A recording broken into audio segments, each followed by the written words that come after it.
这是今天2025年10月14号的报道，就是拉斯维加斯赌场大亨如何帮助 NBA 重返中国。How a Las Vegas casino mogul helped bring NBA games back to China. In 2021, the casino mogul Patrick Dormant approached the NBA commissioner with a brilliant idea: bring American professional basketball back to China. The NBA's relationship with Beijing had been in tatters for 2 years after a team executed tweets in support of pro-democracy protests in Hong Kong. The resulting controversy cost the league hundreds of millions of dollars. Partners pulled their sponsorship. China state broadcaster CCTV stopped rising games. Western companies that clash so publicly with Beijing rarely get second chance, but Mr. Dumont, an executive with one of the world's most profitable casino operators, believed that the National Basketball Association could get back into China through Macau. The semi-autonomous city where his company runs several highly lucrative casinos. Mr. Dumont and his family had billions at stake. Las Vegas Sands, which is owned by his mother-in-law, Marjorie Adelson, and other family members, was selling its Nevada properties to focus on Asia.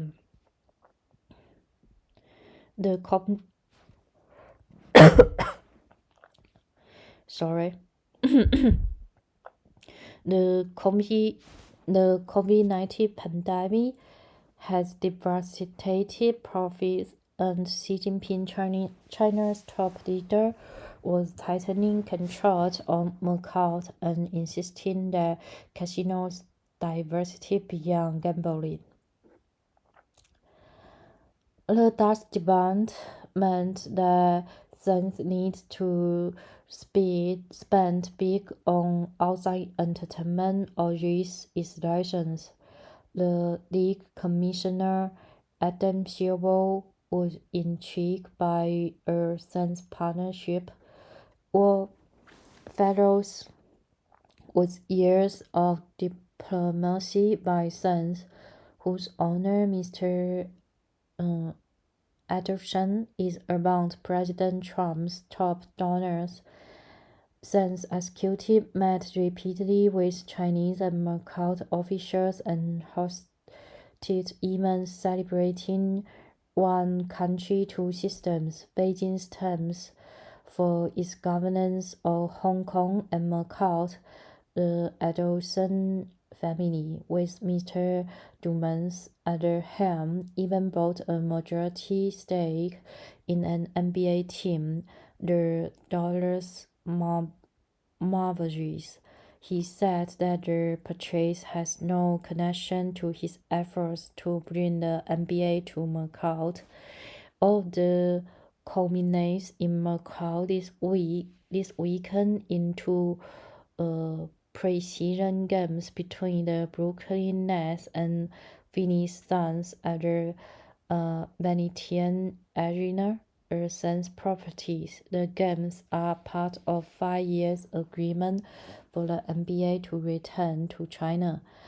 It's certainly a belief of ours that two world's largest economies should have continued dialogues, said Ron Reyes, a Sands spokesman. It is in everybody's best interest.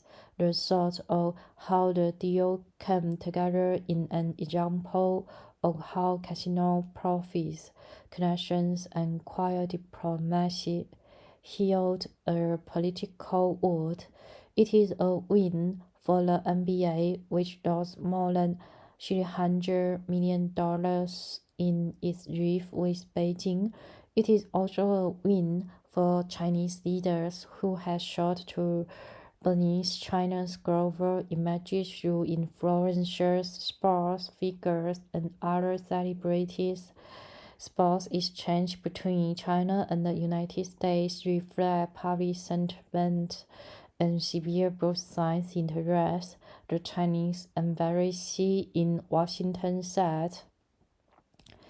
The N.B.A. never abandoned its Chinese ambitions. It kept its China office open, teams hire experts to put content on Chinese social media, executives from the Brooklyn Nets, which is owned by Joe Tsai, the chairman of Chinese tech giant Alibaba Group, met with Chinese officials and diplomats.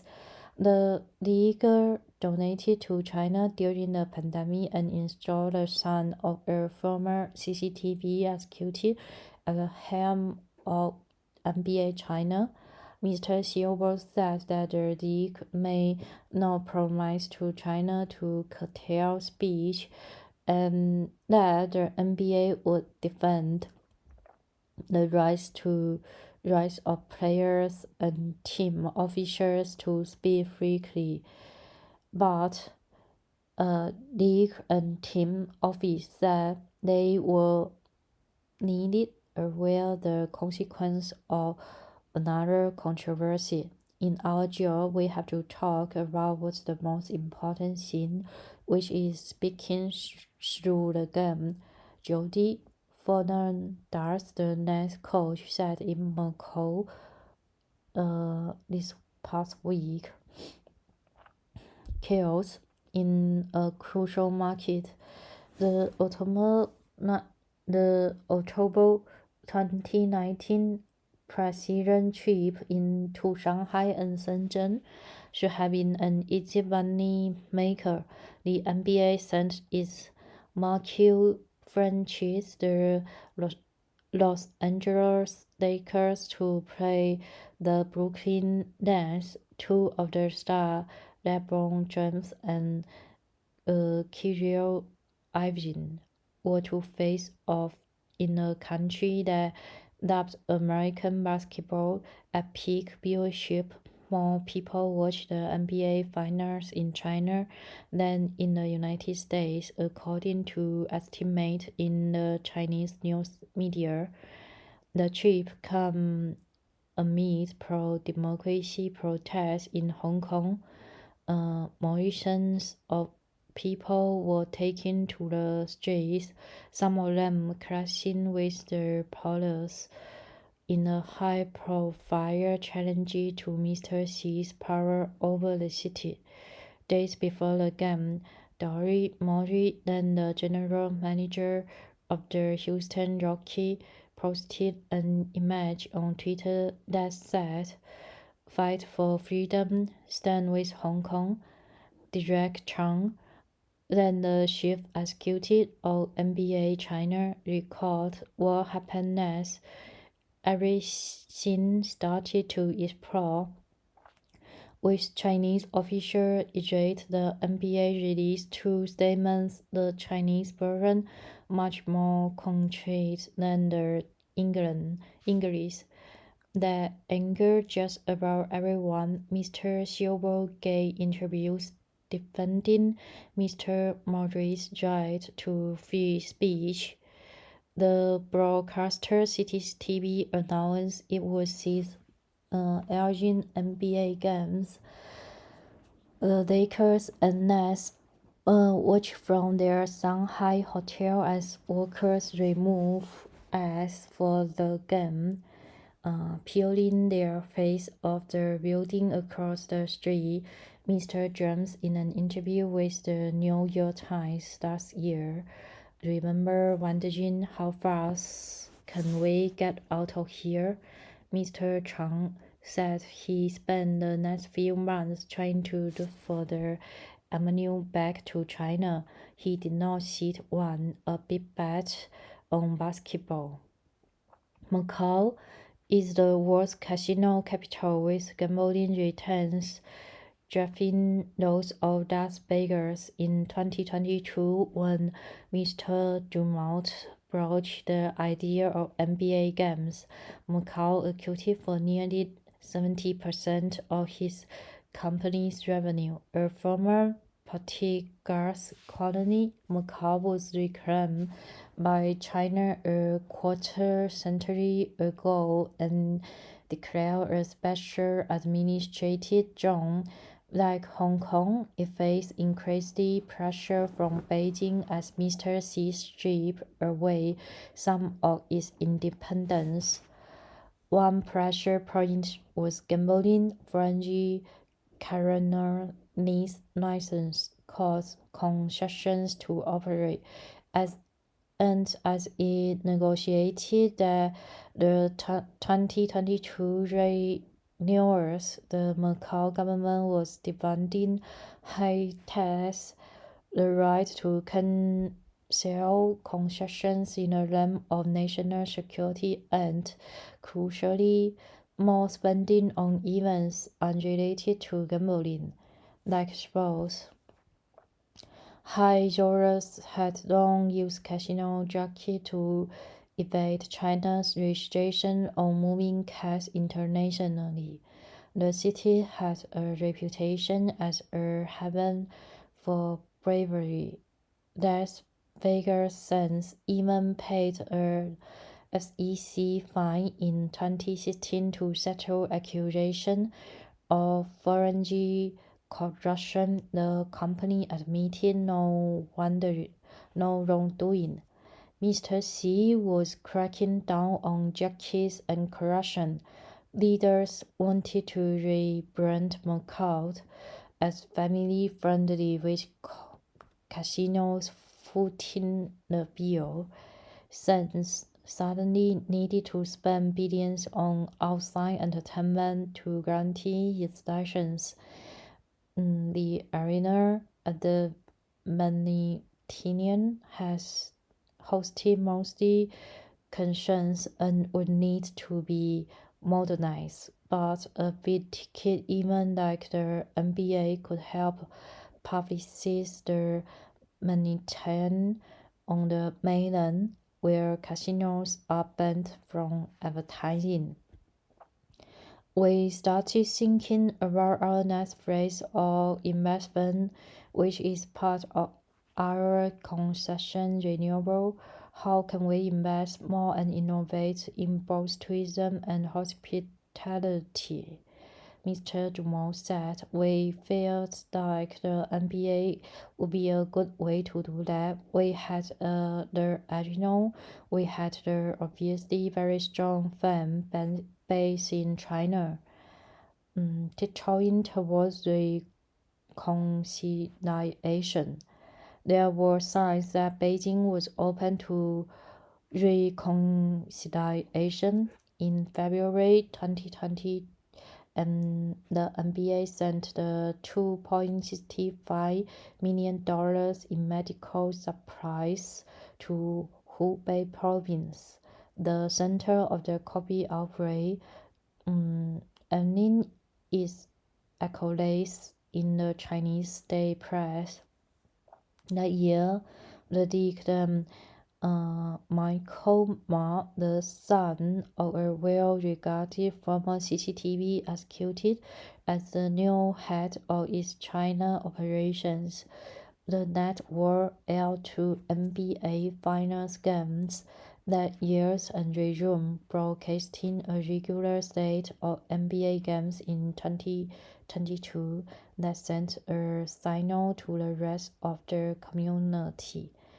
Other current business partner or potential business partner that we will no longer be in public, Mr. Silver said.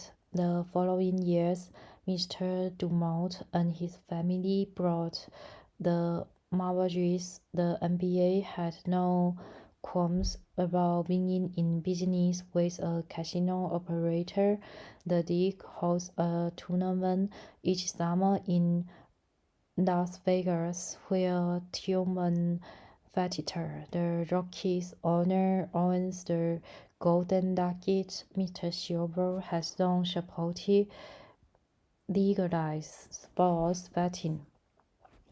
The China deal was not a factor in the N.B.A. approving the Marbury sales, Mr. Silver said, but it had advantages. As an owner, Mr. Dumont would have a stake in a legal success in China. Additionally, the Montanian area was controlled by a private company rather than the state. It reduced the numbers of variables that could go wrong, Mr. Silver said. The Adelson family has long played information diplomatic roles. In the 2024 election, Mr. Adelson was the third largest donor to Mr. Trump. She and her husband, Sheldon Adelson, repeatedly spoke with Mr. Trump about foreign policy, including in Mr. Aderson's case, trade policy towards China, just before Mr. Trump's inauguration this year. Shen's chief executive met with a Chinese vice minister to discuss trade and the company growth in China, according to Xinhua, China's state news agency. Mr. Dumont did not say when the N.B.A. came up in discussion, but he said his speech to the government focused on making Macau a broader tourism destination, just as Mr. Xi wants. When we explained the context about using the N.B.A. to come to Macau and have it be very prominent future of tourism for the city, everyone was repeatedly excited, he said. In December, 6 years after Mr. Dumont raised the idea, the league announced a deal to play pre-season game in Macau.